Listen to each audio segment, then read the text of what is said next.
Eu decidi iniciar esse ano de 2025 me dedicando à leitura de alguns livros de desenvolvimento pessoal para me ajudar a organizar melhor a minha vida e também, consequentemente, desenvolver melhor a minha missão, o meu ministério, a minha vocação.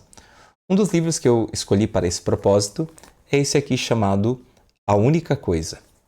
Esse livro nos ajuda a definir prioridades na nossa vida para gastar o tempo com aquilo que realmente importa e assim também ser mais eficaz naquilo que nos propomos a fazer. Num dos capítulos, eu encontrei uma reflexão bastante interessante que eu gostaria de compartilhar com vocês e que eu linkei com outros conhecimentos e com outras lições que eu aprendi em outras leituras e estudos.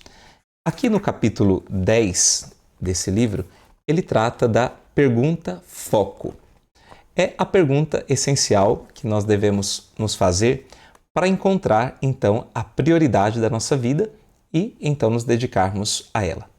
No início desse capítulo, ele fala sobre a importância das perguntas na nossa vida, que mais do que respostas, nós precisamos de perguntas, porque a pergunta nos põe num certo dinamismo existencial de busca, de sair de nós mesmos para realizar algo. Muitos dos grandes inventores, muitos dos grandes gênios da história da humanidade, da ciência, eles partiram de perguntas e eles passaram a vida respondendo algumas interrogações que resultaram nessas grandes invenções. Alguns gastaram a vida inteira respondendo as indagações que eles mesmos se colocaram. Também, no início da filosofia, e quando a filosofia atinge um patamar epistemológico bastante alto e considerável, nós temos a figura de Sócrates. E Sócrates, ele usava o chamado método maiêutico, que consistia em fazer pergunta aos seus interlocutores para que eles chegassem à verdade a respeito do assunto sobre o qual estavam conversando, dialogando. E Sócrates, ele tem a raiz do seu método na profissão da sua mãe. Sua mãe era parteira e ela então ajudava as mulheres a trazerem os seus filhos a este mundo. Elas ajudavam as mulheres a dar à luz. Sócrates também quer ajudar os seus interlocutores a parir a verdade, dar à luz a verdade. E ele fazia isso através de interrogações, através de perguntas, o que ficou conhecido depois como o método socrático, que é um método de estudo muito eficaz e usado em vários âmbitos de educação clássica. Então as perguntas são fundamentais e aqui o autor apresenta aquilo que ele chama de a pergunta foco. Mas antes disso ainda, ele apresenta aqui um trecho que eu achei impressionante, que ele diz assim: a vida é uma pergunta e o modo como vivemos é a nossa resposta. A vida é uma pergunta e o modo como vivemos é a nossa resposta. Quando eu li isso aqui, imediatamente eu me lembrei de Viktor Frankl. Ele também fala algo no seu livro Em Busca de Sentido que corrobora isso que os autores do livro A Única Coisa estão falando. O Viktor Frankl foi um grande psiquiatra austríaco, fundador da logoterapia e análise existencial e sobrevivente de 4 campos de concentração durante a Segunda Guerra Mundial. Um homem que teve uma vida incrível, uma vida longeva de 92 anos. Aqui na página... Deixa eu achar a página aqui.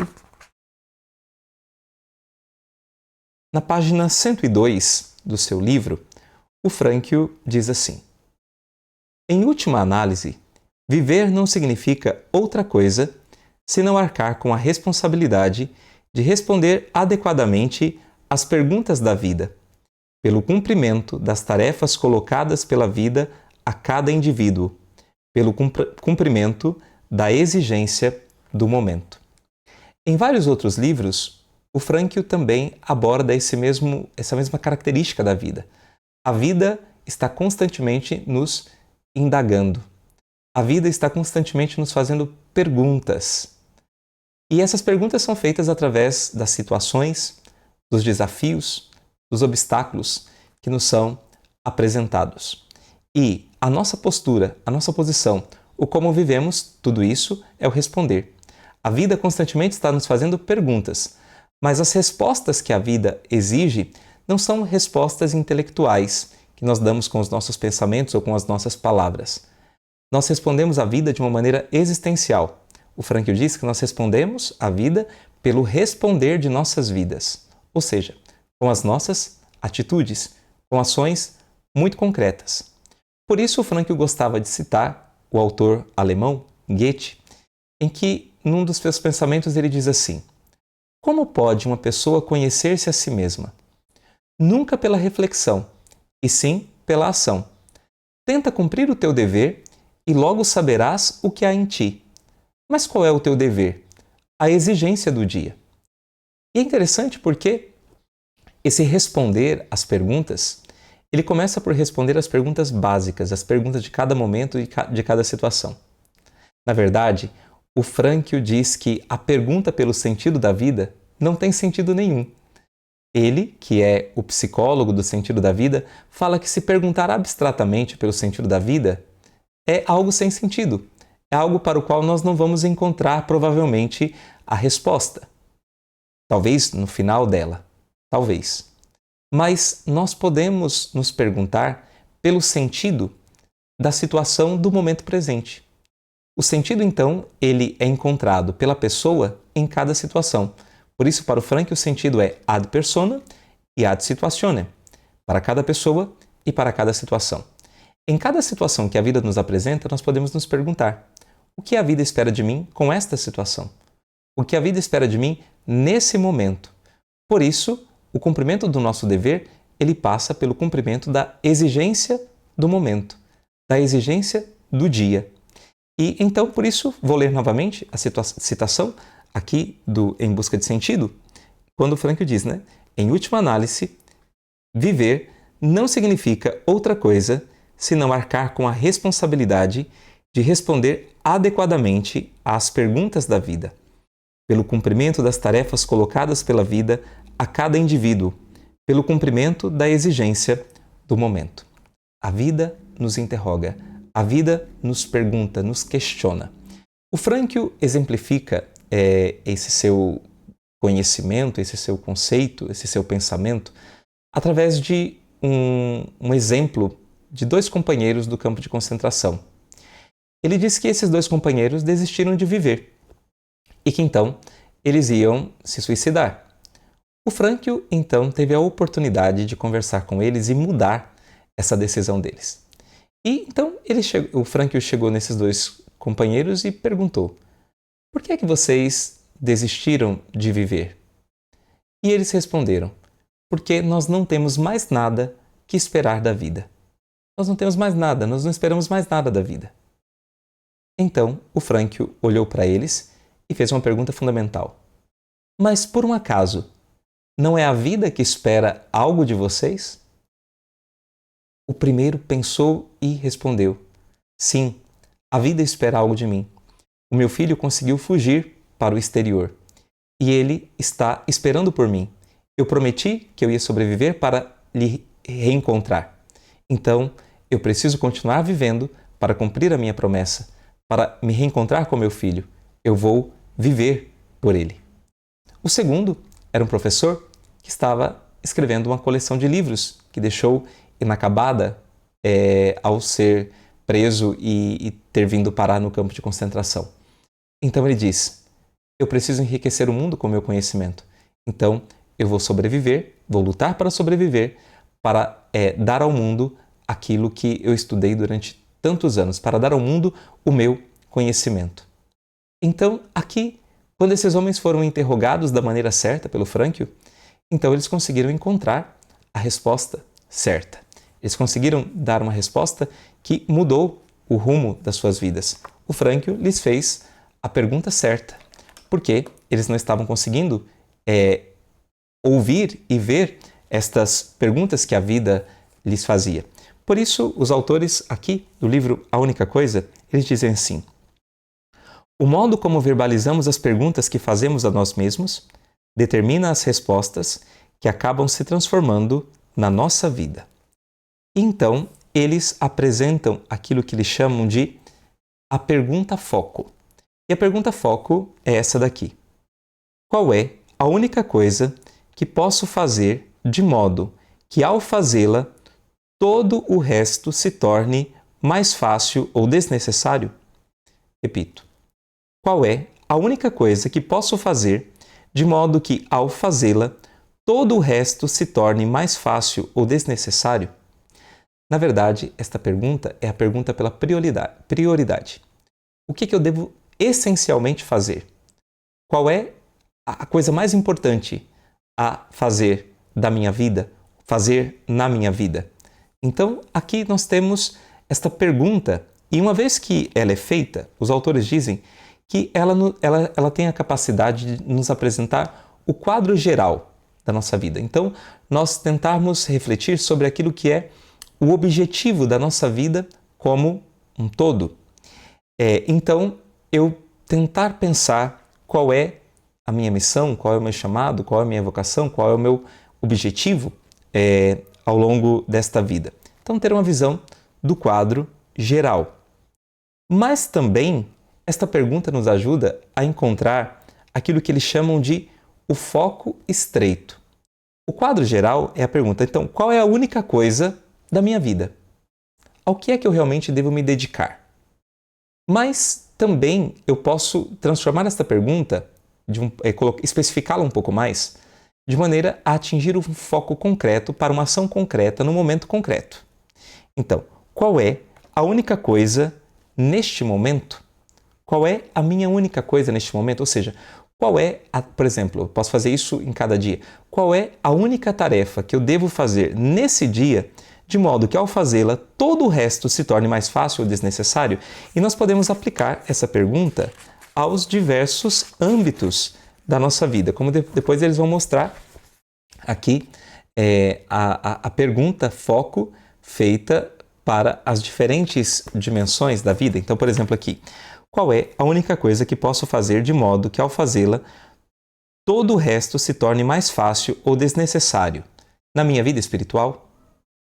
Aí também posso perguntar, qual é a única coisa que posso fazer de modo que, ao fazê-la, todo o resto se torne mais fácil ou desnecessário na minha saúde física? Ou na minha vida pessoal? Ou nos meus relacionamentos? Ou no meu trabalho? Ou na minha empresa? Ou nas minhas finanças? Ou seja, eu estou perguntando pela coisa mais importante. Eu estou perguntando pela coisa essencial. Porque muitas vezes nós gastamos tempo fazendo um monte de coisa.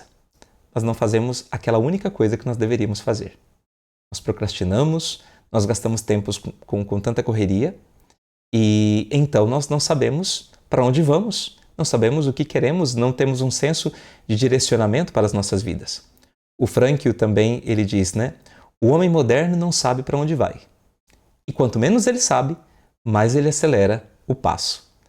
Então, é importante sabermos para onde estamos indo, saber qual é a nossa finalidade. Ter clareza a respeito daquilo que é mais importante fazermos nesse momento para atingir o nosso objetivo, para atingir a nossa finalidade. Porque senão, nós ficamos com muito movimento e pouca direção. E isso não vai nos fazer chegar a lugar nenhum. Santo Agostinho, ele tem uma afirmação que ele diz assim, né, em latim: Bene curris, sed extra viam. Você corre bem, mas você corre fora do caminho. Você corre bem, mas você não vai chegar a lugar nenhum.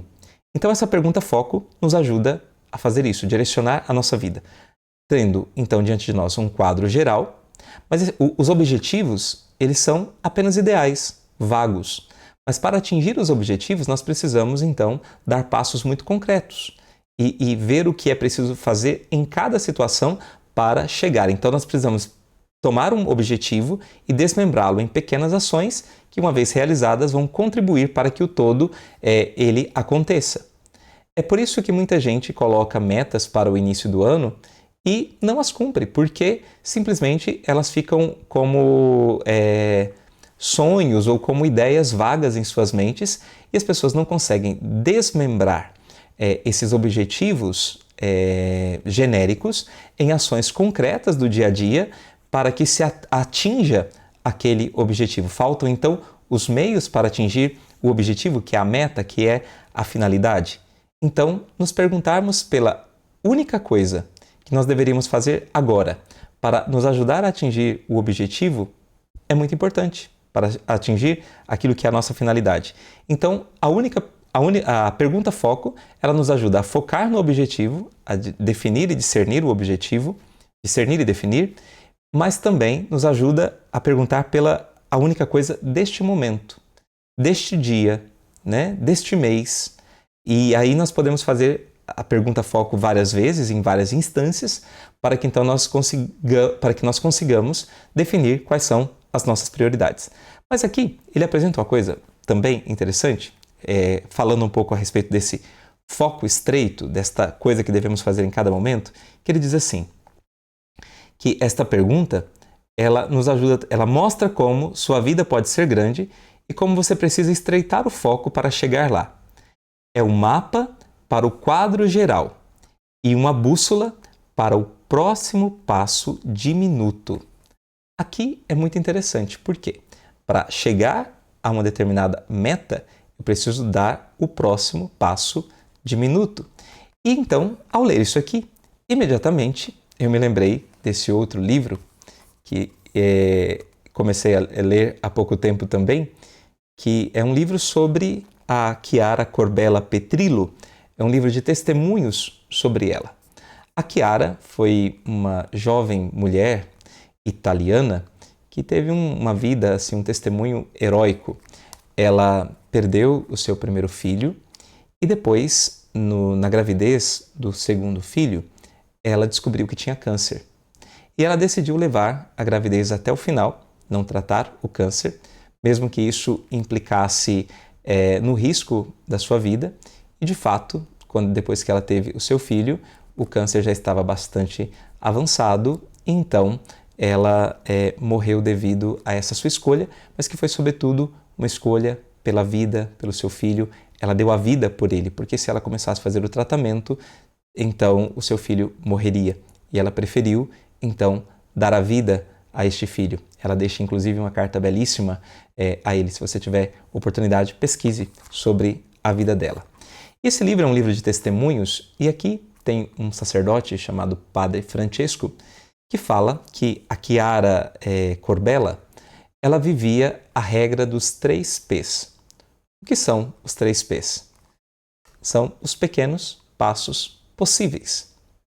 Então nós devemos ter um projeto de vida, mas não adianta ter um projeto de vida como algo distante, que nós vamos alcançar algum dia se der certo.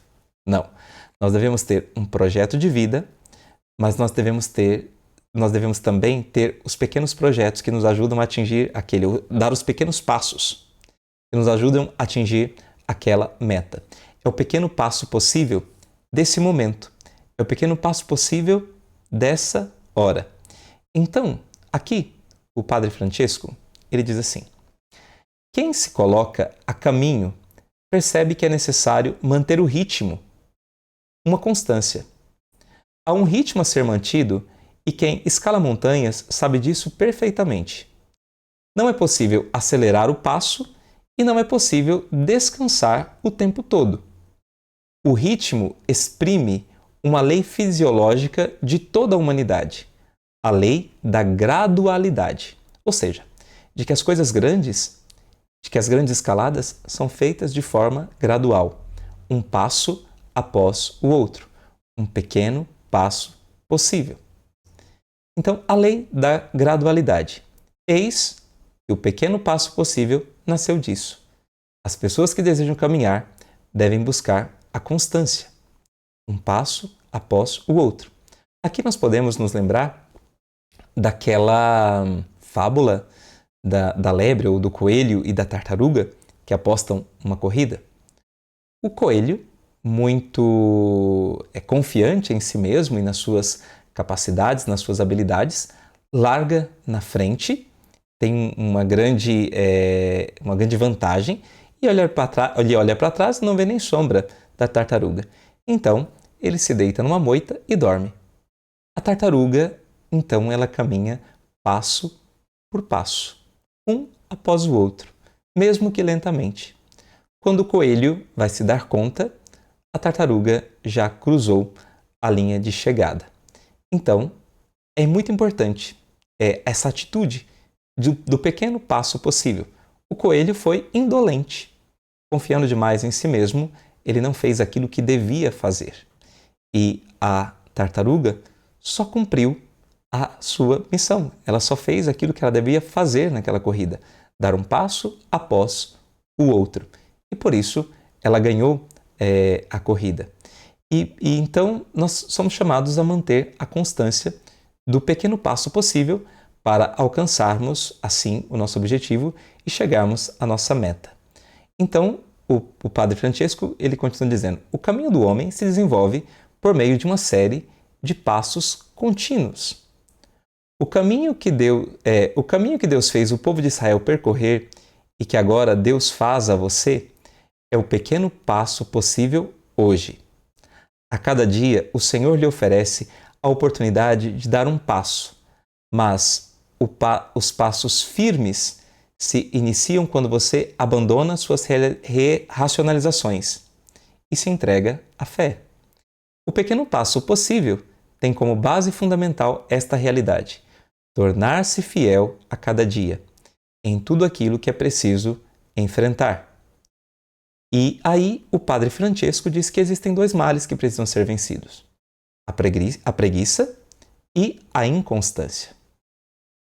E aí ele diz assim: pequeno passo possível, viver esta regra do pequeno passo possível, é viver bem a cada instante, mesmo na doença. Significa que e foi o que a Chiara viveu, né? Significa também que é importante estar inteiro naquilo que se está fazendo, procurando avançar ainda mais no propósito que a medida humana quer dar. Aqui nós podemos nos lembrar também de São José Maria Escrivá, quando nos diz: queres de verdade ser santo? Cumpre o pequeno dever de cada momento. Faz o que deves, está no que fazes. Pequeno passo possível, estar inteiro em cada momento, porque cada momento compõe aquilo que é a nossa vida inteira. Também a irmã da Chiara Corbella, Elisa, ela diz assim: Chiara vivia a regra dos 3P. Vivia o seu cotidiano sem se preocupar com o que aconteceria depois. No entanto, sempre finalizava os seus projetos. Portanto, nós somos chamados a ter esta clareza de quais são as nossas prioridades, do que é que precisamos realmente fazer, qual é a nossa finalidade e darmos um passo após outro, termos constância para atingir aquilo que somos chamados a ser. Porque senão, nós ficaremos apenas com ideais vagos e nunca chegaremos a lugar nenhum. Os autores do livro A Única Coisa, eles dizem, né? Quantas coisas não precisariam ser feitas se fizéssemos a coisa certa? Às vezes porque não cumprimos o nosso dever, porque não definimos prioridade e não fazemos aquilo que devemos fazer, é por isso que nós temos que fazer muitas outras coisas. Porque quando não cumprimos o nosso dever, geramos uma certa dificuldade ao nosso redor.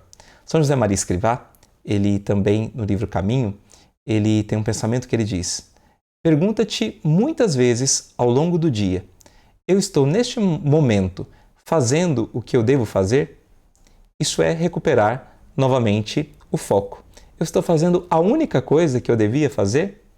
Porque uma vez que a única coisa foi realizada, as outras coisas se tornam, então, muito mais fáceis. Esta meditação que eu queria transmitir a você, espero que ela tenha sido útil e que te ajude também a crescer e que você dê, então, os seus pequenos passos possíveis na realização da sua vida, da sua meta, no caminho da santidade, no caminho da tua vida espiritual, da tua busca de Deus. Deus te abençoe.